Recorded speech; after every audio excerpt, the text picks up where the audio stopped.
अवनी एक काम करो, गाड़ी को रिवर्स गियर में लगाओ। हाँ, लेकिन मुझे डर लग रहा है, पता नहीं गाड़ी कहीं इधर उधर चली गई तो। कुछ नहीं होगा, जैसा मैं बोलता हूँ वैसा करती जाओ। ओके, एक काम करो, गाड़ी को रिवर्स गियर में लगाओ और धीरे धीरे क्लच दबाओ और धीरे धीरे एक्सीलेटर छोड़ो, बस। अवनी बेटा, हम सिखा देते हैं तुम्हें गाड़ी चलाना। रमेश को तो वैसे भी ठीक से नहीं आता है। अरे काका, आप साइकिल चलाना तो ठीक से जानते नहीं है, गाड़ी क्या चलाएंगे? हाँ काका, आप ही सिखा दीजिए तो अच्छा है। ये तो सारा दिन फोन पे लगे रहते, मेरी तरफ ध्यान भी नहीं देते। अच्छा, एक काम करो, गाड़ी को रिवर्स गियर में लो। हाँ, हेलो,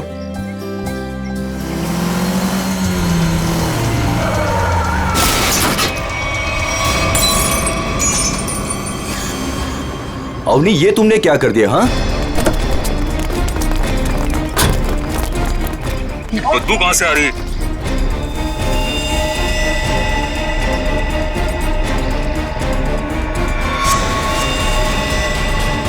इसके अंदर लाश कहां से आ गई? इसमें से बदबू भी कितनी आ रही है? हे भगवान, इन्होंने तो लाश देख ली।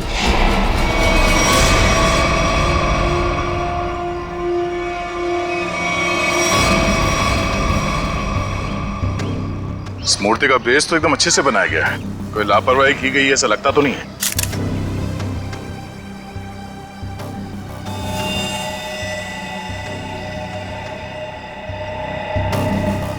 मगर इस मूर्ति में इसको रखा क्यों होगा? और वो भी ऐसे चहल पहल वाली कॉलोनी के बीच में रखी गई मूर्ति, वो भी ऐसे कॉलोनी के बीचों बीच जहां पे इतनी चहल पहल है।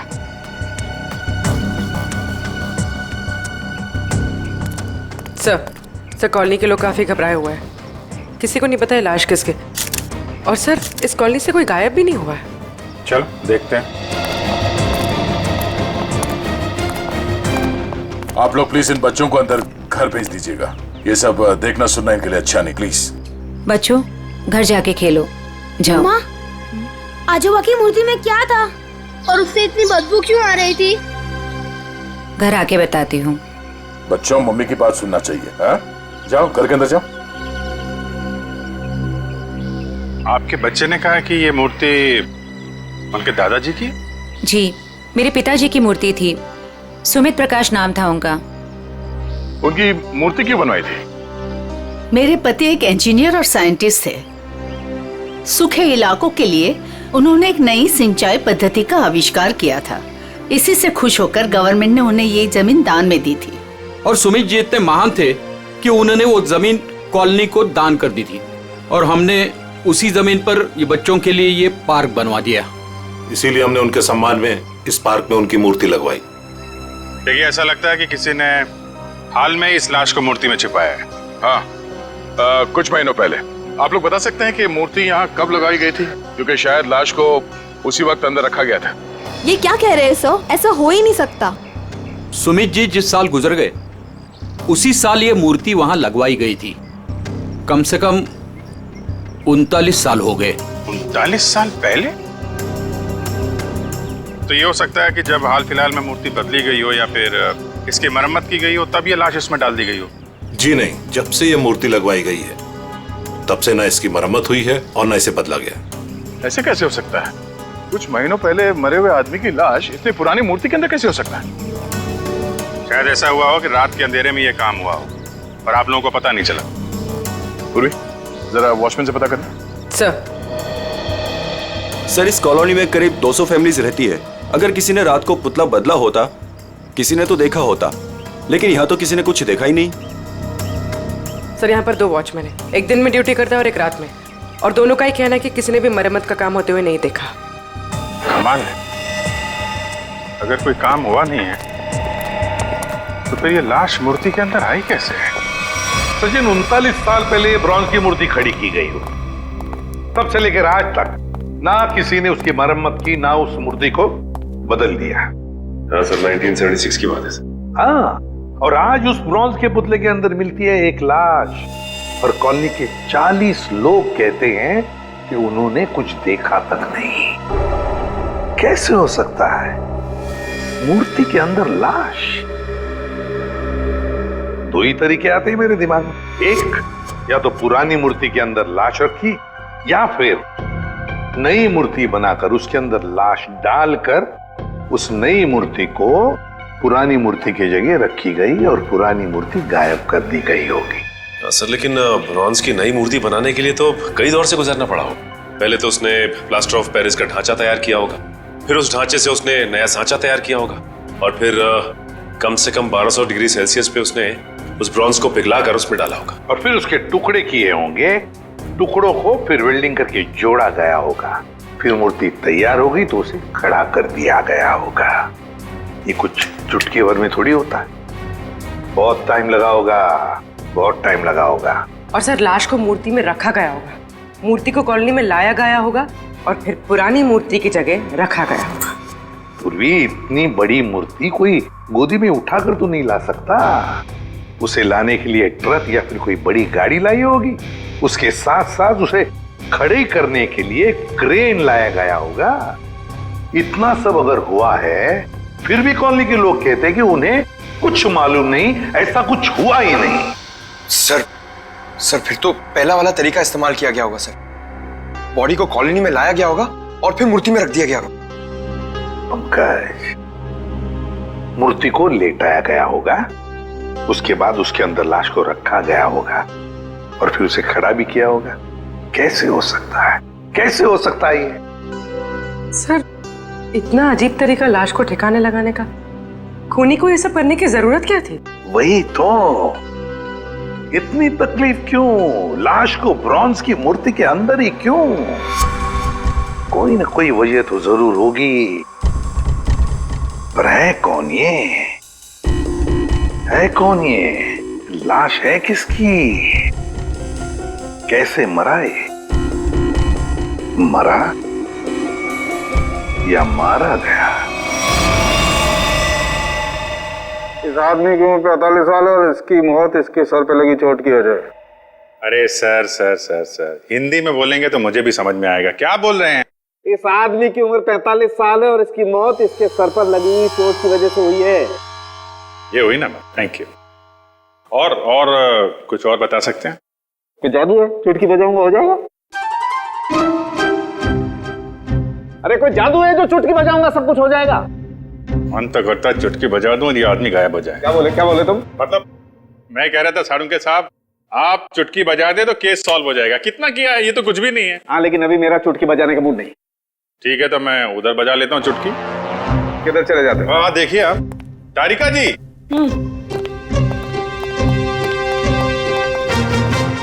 कुछ मिला आईडी वाईडी आपको? ना आईडी ना वॉलेट, कुछ नहीं। और ये कपड़ों की हालत देखो। भाई साहब बज गई चुटकी।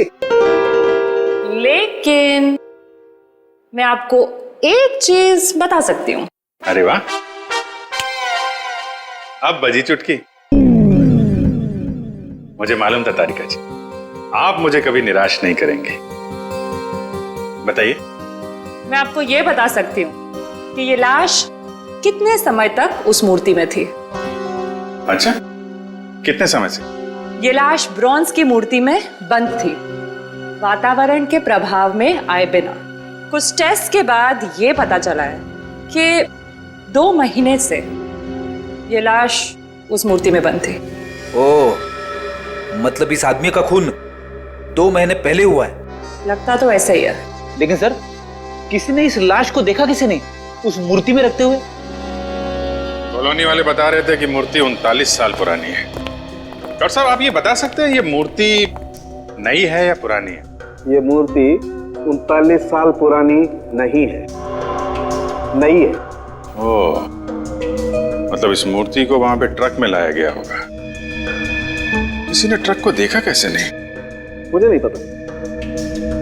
सालुंके साहब, किसी ने उस क्रेन को कैसे नहीं देखा जिसके जरिए उस मूर्ति को अपनी जगह पे रखा गया?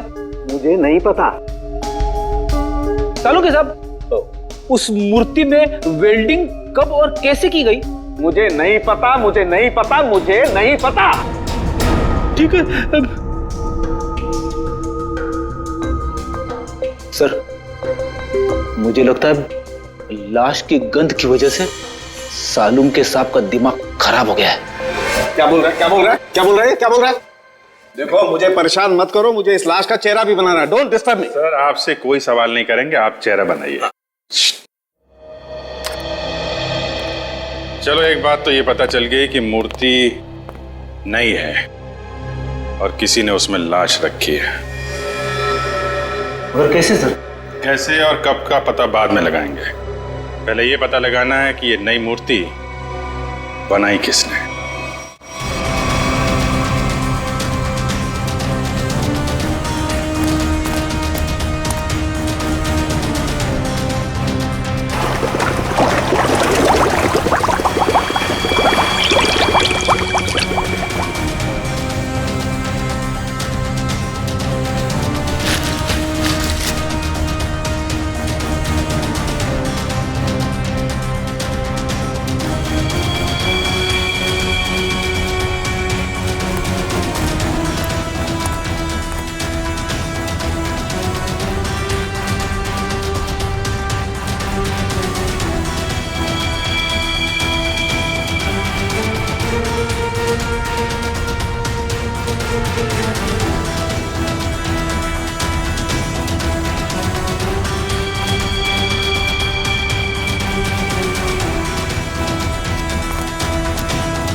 दुकान में तो कोई नहीं दिख रहा। वाह, एक खूबसूरत लड़की मेरे दुकान पे। सीआईडी से हूँ मैं। तो क्या हुआ? लगता है तुम्हारा दिमाग ठिकाने पे नहीं है मिस्टर कुमार। क्या? कुमार? मैं किसी कुमार सुमार को नहीं जानता और न मैं कुमार सुमार हूँ। तुम निशित कुमार नहीं हो जिसकी ये दुकान है? ओह, इस दुकान के पहले वाले मालिक निशित कुमार, उनकी बात कर रहे हैं ना? पहले वाला मालिक? हाँ, निशित कुमार का 2 महीने पहले खून हो गया।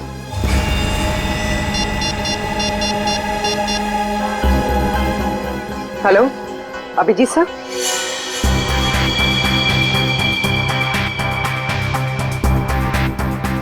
तारिका, बन गया ना चेहरा? तो इन्होंने ये दुकान निशित कुमार से खरीदी है और 2 महीने पहले उनका खून हो गया। 2 महीने पहले की वो लाश थी ना जो उस मूर्ति में से मिली? हाँ सर, लाश। हाँ लाश। आप ये बताइए कि निशित कुमार के बारे में और क्या जानते हैं आप? सर मुझे ज्यादा पता नहीं है। उनकी माली हालत भी ठीक नहीं थी और कई सालों से उनके पास कुछ काम भी नहीं था। उनके घर का एड्रेस देना। वो घर में अकेली ही थी। जब मैं बाहर से आई तो देखा चोरों ने उनका गला काट दिया था। शायद मैं यहाँ होती तो उनको बचा सकती थी सर। हम आपकी तकलीफ समझ सकते हैं अर्चना जी, पर क्या आप बता सकती हैं कि क्या क्या चोरी हुआ था? कुछ नहीं, चुराने के लिए है ही क्या घर में? कुछ नहीं था और अब भी नहीं है। आपके पति जो मूर्तियां बनाते थे वो किनके लिए बनाते थे? मेरा मतलब है उनके क्लाइंट्स कौन कौन थे? मुझे पता नहीं, लेकिन उनकी सारी चीजें वो अलमारी में रखते थे। हम वो अलमारी देख सकते हैं? जी। अलमारी देख लो जरा।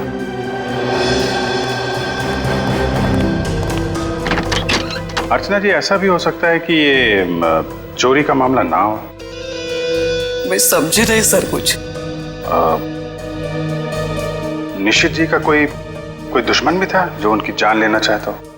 सर मामूली सा शिल्पकार, उनका दुश्मन कौन हो सकता है?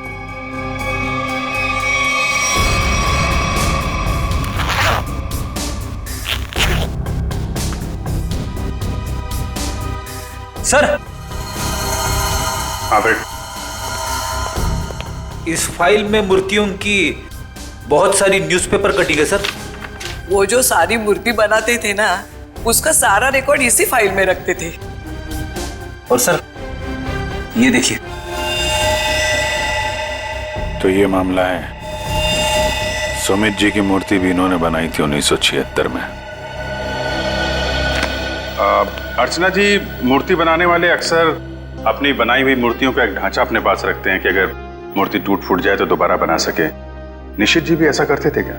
हाँ हाँ, उसके वो सारे ढांचे पिछले बाजू रखते थे। हम वो जगह देखना चाहेंगे।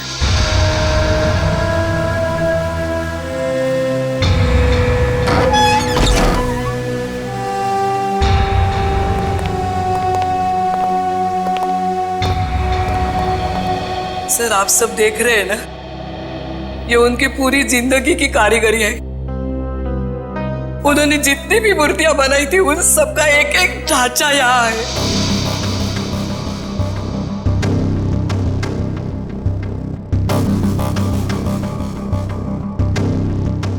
वो वाला नहीं दिख रहा है? कौन सा वाला? वो सुमित जी की जो मूर्ति का ढांचा है, वो उस तरफ होना चाहिए।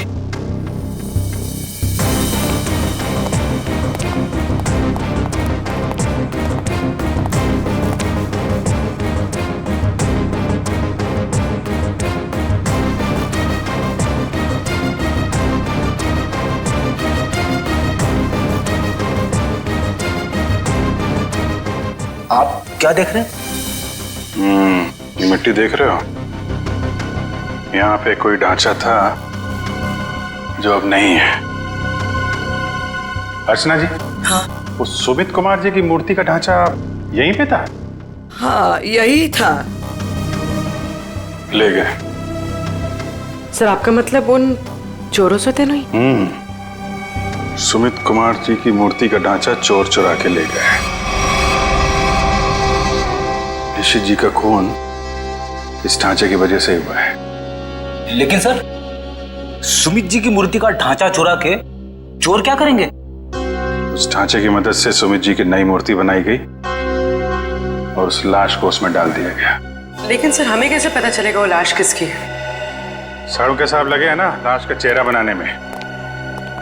एक बार चेहरा बन जाए, सारी कहानी सामने आ जाएगी। हाँ डॉक्टर साहब, बन गया चेहरा?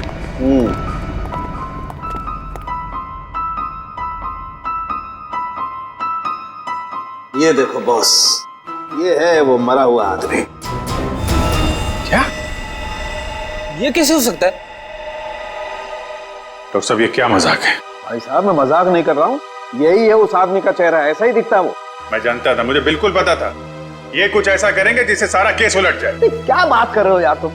मैं ऐसा क्यों करूंगा? क्या हो गया तुम्हें? अभिजीत, ये क्या कह रहे हो तुम? ये उसी आदमी का चेहरा है। सर, मजाक क्यों करेंगे? क्योंकि डॉक्टर साहब ने जो चेहरा बनाया है वो मूर्ति का चेहरा है। सुमित जी का चेहरा है जो 39 साल पहले मर चुके हैं। इस चेहरे में सिर्फ मूंछ लगाना बाकी है। क्या बात कर रहे हो? ये आप बताइए, आपने बनाया है चेहरा? तो मैंने तो वही बनाया है जो मुझे खोपड़ी ने बताया। मैंने तो मूर्ति देखी भी नहीं है यार। तो आप देख लीजिए, ये मूर्ति है। ये तो वाकई वही चेहरा है जो मैंने बताया। ऐसा कैसे हो सकता है? सर, ये आदमी 39 साल पहले मर चुका है। आज जिंदा होता तो 80 साल का होता। और आपने कहा था ना कि ये मरा हुआ आदमी 45 साल का है। कैसे पॉसिबल है? आई एम सॉरी बॉस, मुझे छुट्टी चाहिए। वो आप देखो सर। पहले हम ये पता लगाने की कोशिश कर रहे थे कि लाश को मूर्ति में रखा कैसे गया। अब हमें यह पता लगाना है कि सुमित जी की लाश सुमित जी की मूर्ति में आई कैसे और क्यों।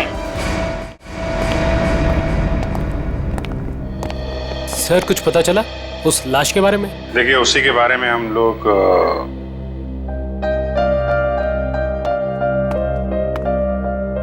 बच्चों, हमें आपकी नानी और मम्मी से कुछ जरूरी बात करनी है। और बातें ऐसी हैं जो आप लोगों को नहीं सुननी चाहिए। तो आप लोग प्लीज अंदर जाइए। क्यों? हम क्यों नहीं सुन सकते? ये बड़ों की बातें हैं, बच्चों का कोई काम नहीं। हमें पता है, हमारे आजोबा की मूर्ति में से लाश मिली है ना। आप उसी के बारे में बात करने आए हो ना? हाँ, और कुछ जरूरी बातें हैं। आप लोग अच्छे बच्चे हो ना, हो ना, प्लीज अंदर जाओ।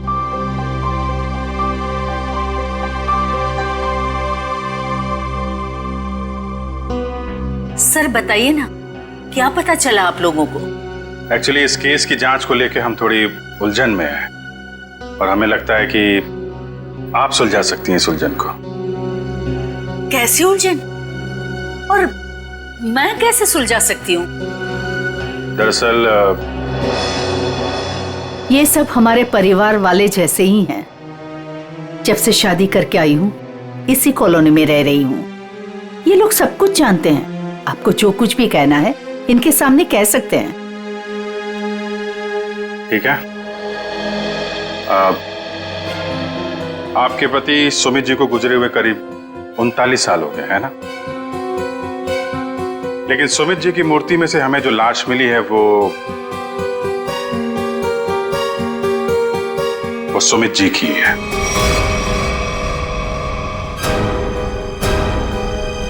ये कैसे हो सकता है? ऐसा ही हुआ है, ये देखिए।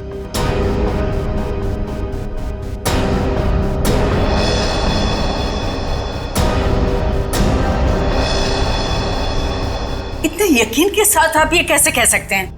हाँ, ये हो ही नहीं सकता। जरूर कुछ भूल हुई है आप लोगों से। कोई भूल नहीं हुई। ये एक साइंटिफिक मेथड है जिसमें लाश की खोपड़ी का चेहरा बनाया गया है और यही चेहरा बना है सुमित जी का। लेकिन मेरे पिताजी की लाश कैसे आ सकती है? ये मुमकिन नहीं है। वही तो, लाश की उम्र करीब 45 साल की है। आपके पिताजी जिंदा होते तो 80 साल के ऊपर के होते हैं। अब बात यह है कि 80 साल का आदमी 45 साल का कैसे हो गया? ये मैं कैसे जान सकती हूँ? अब आपको नहीं पता तो हमें कैसे पता होगा? चेहरा तो बिल्कुल आपके पति का ही है। सर, उनकी मौत के बाद उनका अंतिम संस्कार मैंने ही किया था। अगर किसी ने लाश बदल दी हो या कहीं किसी तरह वो जिंदा भी होते तो भी 80 साल का इंसान 45 साल का हो ही नहीं सकता। वही तो, यही बात हमें परेशान कर रही है। अच्छा, आपके परिवार में कोई ऐसा आदमी था जो बिल्कुल सुमित जी से मिलता जुलता हो? नहीं, जब से मैं उन्हें जानती हूँ या जब से मेरी शादी हुई है मैंने तो ऐसा किसी को नहीं देखा जो उनकी तरह दिख रहा हो। चूंकि उस मरे हुए आदमी का चेहरा हूबहू आपके पति से मिलता जुलता है और उन दोनों में कोई संबंध है या नहीं, ये जानने के लिए मालती जी हमें आपकी थोड़ी मदद चाहिए। कैसी मदद? अगर आपको बुरा ना लगे तो हमें आपका डीएनए उस मरे हुए आदमी से मिला के देखना होगा। यही एक तरीका है सच्चाई को जानने का।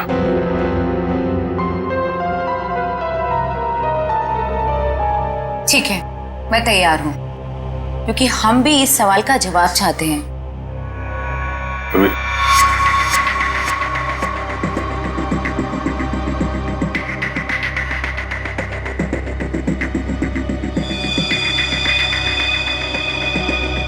Thank you. हम फिर मिलेंगे और तब जवाब के साथ मिलेंगे। आता रेखा जी, डीएनए रिपोर्ट आ गई? पार्शियल मैच है। क्या पार्शियल मैच है? देखा, इसका मतलब सालू के गलत नहीं था बॉस। ये आदमी सुमित के परिवार का ही। बाप का डीएनए बेटी में भी है और इस मरे हुए आदमी में भी। निश्चित रूप से ये आदमी सुमित के परिवार का ही कोई है। अगर ये सुमित का रिश्तेदार है तो किसी ने इसे पहचाना कैसे नहीं? कोई तो होगा जिसे पहचानता। ये बड़ी चौंकाने वाली बात है। आपने जो इसका चेहरा बनाया था उसकी फोटो हमने अखबार में भी भेजी, लेकिन ऐसा कोई भी आदमी सामने नहीं आया जो इसे पहचानता हो। अगर ये इसी शहर में था तो किसी ने तो इसे देखा होगा। कोई तो होगा इसके पहचान वाला।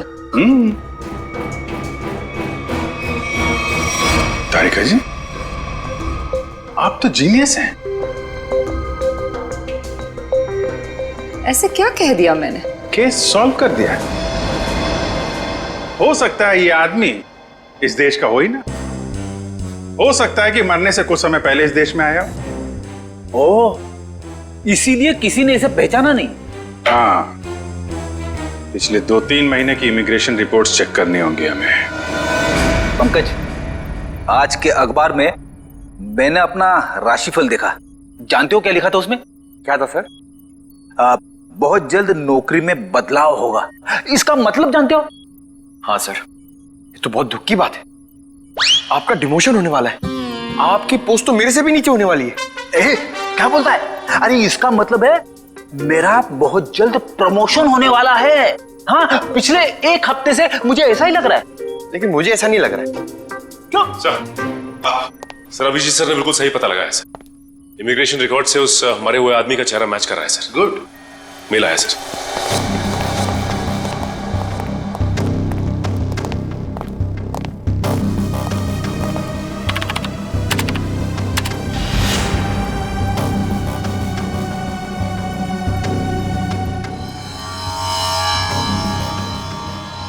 सचिन, ये तो बिल्कुल सुमित जैसे ही दिखता है।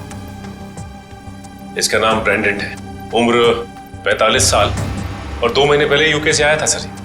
मतलब आते ही मौत हो गई उसकी। सर इसका नाम तो अंग्रेजों जैसा है पर लगता है इंडियन है। इस ब्रेंडन का घर का पता, फोन नंबर कुछ है? हाँ सर, जरूर। पूर्वी, इस नंबर पे फोन करो। घर का ही फोन नंबर होगा ही। उसके माता पिता से बात करो, मगर सावधानी से। शायद उन बेचारों को पता भी नहीं होगा ब्रेंडन के साथ क्या हुआ है। और देखो बातचीत में कुछ पता चलता है क्या इस ब्रेंडन के बारे में। सर। हाँ सर, मैं सीआईडी छोड़ रहा हूं। अब और बर्दाश्त नहीं होता। मैं पागल हो जाऊंगा। क्यों? ऐसा क्या हो गया? इस केस में बहुत कंफ्यूजन है और सबसे बड़ी बात तो यह है कि वो आदमी अंग्रेज निकला। मेरा दिमाग फट जाएगा सर। मैं भी छुट्टी पे जा रहा हूं सालू के साथ। अभी जाओ, अभी जाओ, इसी वक्त। बोरिया भी सरा बांधो, निकल जाओ सीआईडी से। जाओ और कुछ समय बिताओ अपनी बीवी के साथ, शायद कुछ अकल आ जाएगी। जाओ। सर, आपका राशिफल तो सही निकला। नौकरी में बदलाव मतलब आपका रेजिग्नेशन, इस्तीफा।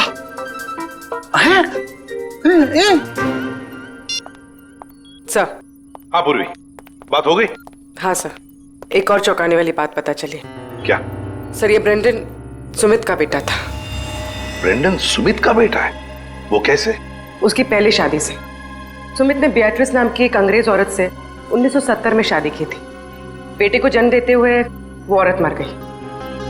बीवी की मौत के बाद उसका दिल टूट गया और वो अपने इस बेटे को लेकर इंडिया वापस आना चाहता था, लेकिन उसकी बीवी के घर वालों ने बच्चे को आने नहीं दिया। इसलिए बच्चे को नाना नानी के पास छोड़कर वो इंडिया आ गया। और इंडिया में आने के बाद उसने अर्चना से शादी की और अपनी पिछली जिंदगी मिटा दी। किसी को कुछ भी नहीं बताया। और इसीलिए सुमित के इस बेटे ब्रेंडन के बारे में यहाँ पे किसी को भी कुछ पता नहीं था। Yes sir. हाँ, लेकिन ये ब्रेंडन इंडिया आया क्यों आया ये? सर, अपने नाना नानी की मौत के बाद उसे अपने पिता के बारे में पता चला, तो अपने पिता के परिवार वालों के बारे में जानने के लिए वो इंडिया आया था। कोई आदमी अपने परिवार के बारे में जानने के लिए इंडिया आता है और यहाँ पर उसका खून हो जाता है। नहीं नहीं नहीं नहीं, ये कोई और ही चक्कर है। सर, अब इस ब्रेंडन के खूनी तक हम कैसे पहुंचेंगे? शुरू से शुरू करके। सॉरी सर, आपका मतलब क्या था? एयरपोर्ट से पंकज, एयरपोर्ट से। जैसे ब्रेंडन एयरपोर्ट पर उतरा, पता लगाएंगे वो कहां गया, कैसे गया, किससे मिला।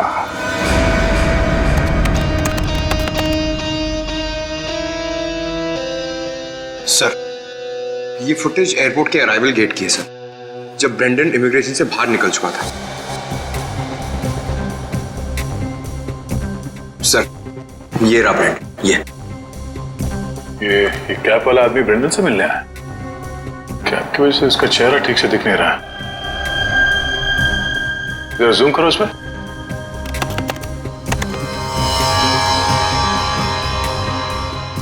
ऐसा लगता है कि जानबूझकर ये आदमी अपना चेहरा छुपा रहा है। ये चाहता नहीं है कि उसका चेहरा कैमरे पे कैप्चर हो। आगे बढ़ो। सर ये दोनों तो पार्किंग की तरफ गए। इसका मतलब इस कैप वाले आदमी की गाड़ी पार्किंग में है। एक काम करो, इन दोनों के बाहर निकलने से आधे घंटे तक जितनी भी गाड़ियां एयरपोर्ट के पार्किंग लॉट से बाहर निकली है उन सब के डिटेल्स निकालो। पता चल जाएगा इस कैप वाले की कौन सी गाड़ी है। सर वो आदमी ब्रेंडन को जब एयरपोर्ट की पार्किंग में लेके गया उसके आधे घंटे बाद तक ये सारी गाड़ियां बाहर जाती रही सर। बस वे ठीक है, एक एक को फोन करो और पता लगाओ किस पैसेंजर को इन्होंने एयरपोर्ट से पिकअप किया और कहां जाके छोड़ा।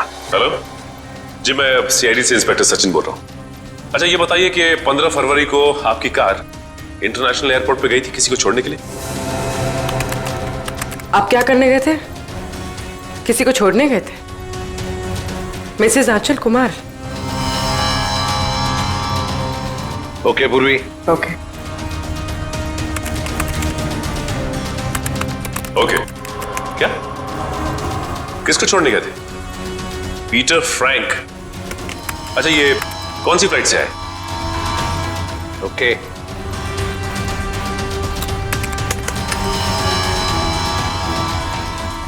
मिस्टर डिसिल्वा,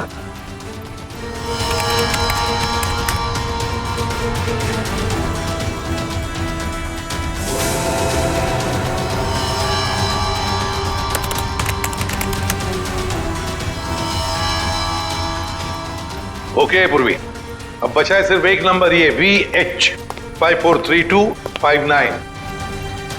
और सर ये नंबर किसी मिस्टर अनिल के नाम पे जो कि लोनावाला के बंगलों पे रजिस्टर्ड है सर, लेकिन ये आदमी फोन नहीं उठा रहा है सर। फोन नहीं उठा रहा है?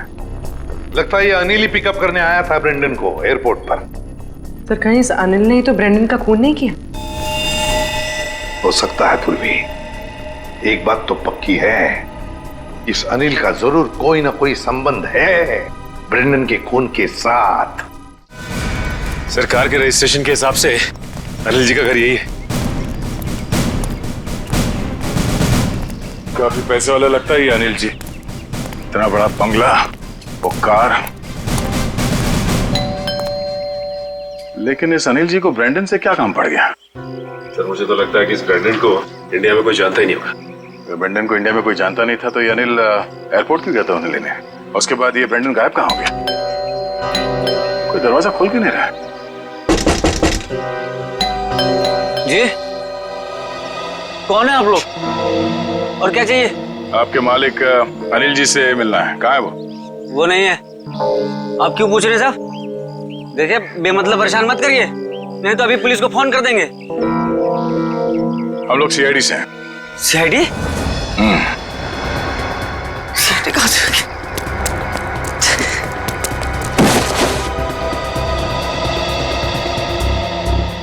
अब ये हमारे किसी काम का नहीं है। लगता है अनिल जी उसी तरफ है जिस तरफ ये भाग रहा है। चलो देखते हैं। हट, हट, हट।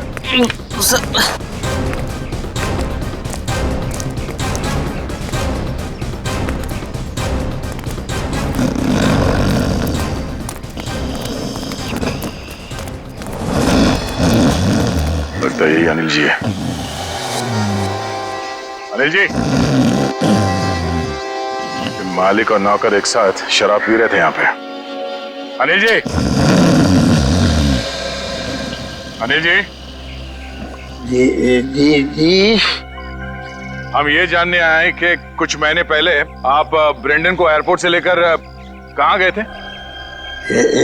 एयरपोर्ट? ब्रांडन? मैं कुछ नहीं समझ पा रहा यार, क्या बोल रहे हो तुम? हम ये कह रहे हैं कि ब्रेंडन को लेके आप एयरपोर्ट से आए थे और ये हमने सीसीटीवी फुटेज में देखा है।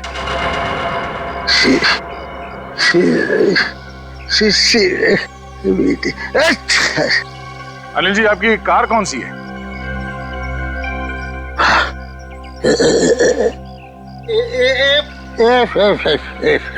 सच्चाई तो ये है कि ना तो ये बंगला आपका है और ना ही वो कार। बाप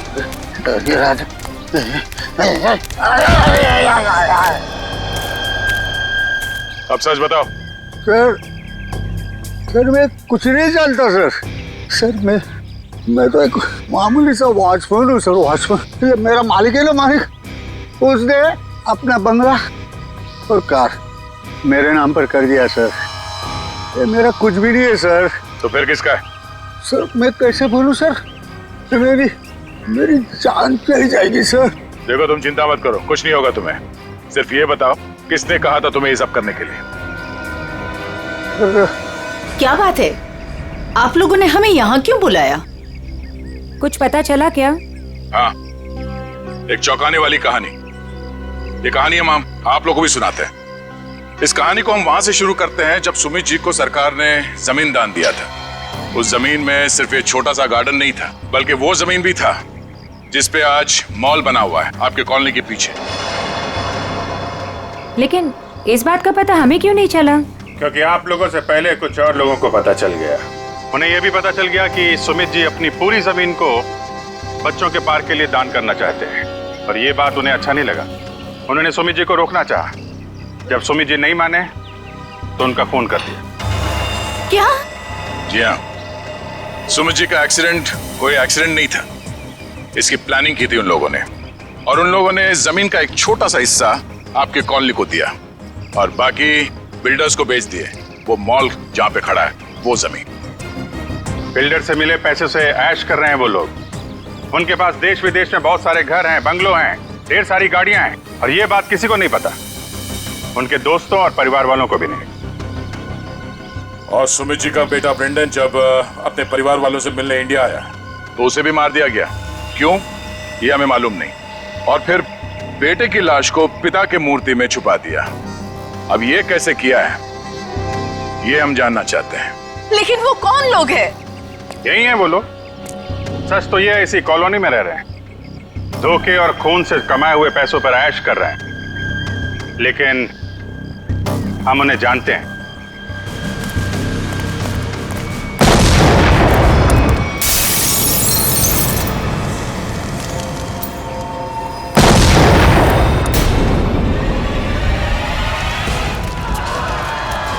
हथियार को पीछे आइए जल्दी।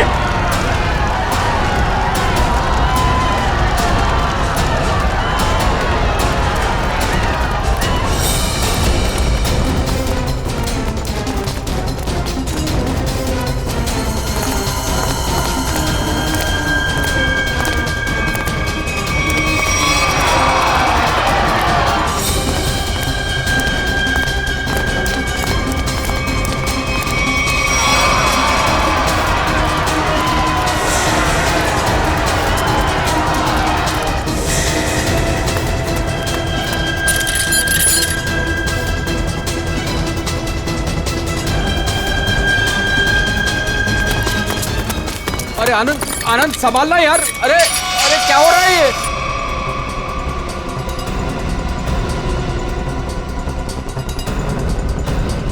कहाँ भाग रहे हो? अरे सर उतारिए हम लोगों को। सर मर जाएंगे हम। सर नीचे उतारिए प्लीज। सर हमने तो तुम दोनों का नाम भी नहीं लिया था। हाँ, मगर तुम लोगों के लोनावले वाले बंगले पे गए थे हम लोग। नीचे उतारिए ना। अरे तुम लोग तो वैसे ही गिरे हुए आदमी हो।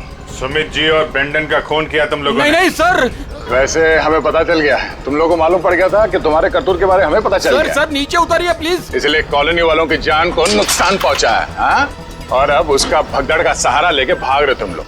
सर उतारिए हमें। सर नीचे उतारिए प्लीज। नीचे उतारिए ना। मर जाएंगे सर। सर नीचे उतारिए ना।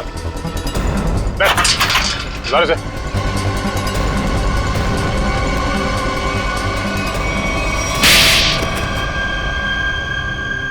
लेकिन वो तो आपके दोस्त थे, फिर आपने उनको क्यों मार दिया?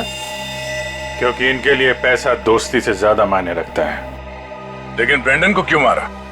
सर एक्चुअली हम उसे मारना नहीं चाहते थे। हम उसे एयरपोर्ट से सीधा हमारे खाली पड़े हुए फ्लैट पे लेके गए। हमने सोचा था हम उसके बाप के मरने की झूठी कहानियां सुनाकर उसको यूके वापस भेज देंगे, और उसने हमारी वो बातें सुन ली थी जिसमें हमने सुमित को मारने का जिक्र किया था। इसके लिए उसको मारा सर। लेकिन उसकी लाश मूर्ति में क्यों छुपाई? हम नहीं चाहते थे कि उसकी लाश किसी भी हालत में सीआईडी को मिले।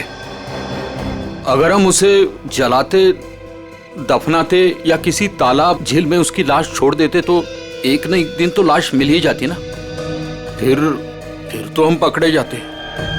इसलिए हमने उसकी लाश सुमित की मूर्ति के अंदर डाल दी थी ताकि कोई ढूंढ ना सके। इसीलिए तुम लोगों ने निशित को मार दिया और उसके गोडाउन से सुमित जी के पुतले के ढांचे को चुरा लिया और नई मूर्ति बनाई। हाँ? लेकिन तुम लोगों ने मूर्ति जब बदली तो कॉलोनी वालों को कैसे नहीं पता चला? वो सर, हमने एक दिन पूरे कॉलोनी वालों को रात के खाने की दावत दी थी और हमने उनके खाने में नींद की गोलियां डालती थी। अच्छा, जब सारी कॉलोनी सो गई तो पुरानी मूर्ति की जगह नई मूर्ति रख दी। अगर अवनी अपनी कार से उस मूर्ति को ठोकर नहीं मारती तो इनके काले कारनामों से पर्दा नहीं हटता। लेकिन सच्चाई में एक ताकत होती है जो कभी छुपती नहीं, और जुर्म में भी वही कमजोरी होती है, वो भी कभी छुपती नहीं। इन्हें हमारे हवाले कर दीजिए, इन्हें सजा हम देंगे। हाँ सर, इन्होंने हमें धोखा दिया है, ये हमारे गुनहगार है। नहीं सर, हमें अरेस्ट कर दो, ये लोग मार डालेंगे। हमें अरेस्ट कर लीजिए सर। तुम्हें सजा देने का हक अगर हमारे हाथ में होता तो हम तुम्हें इनके हवाले कर देते। हमारे हाथ बंधे हुए हैं, वरना निखिल, पंकज ले जाओ इन्हें।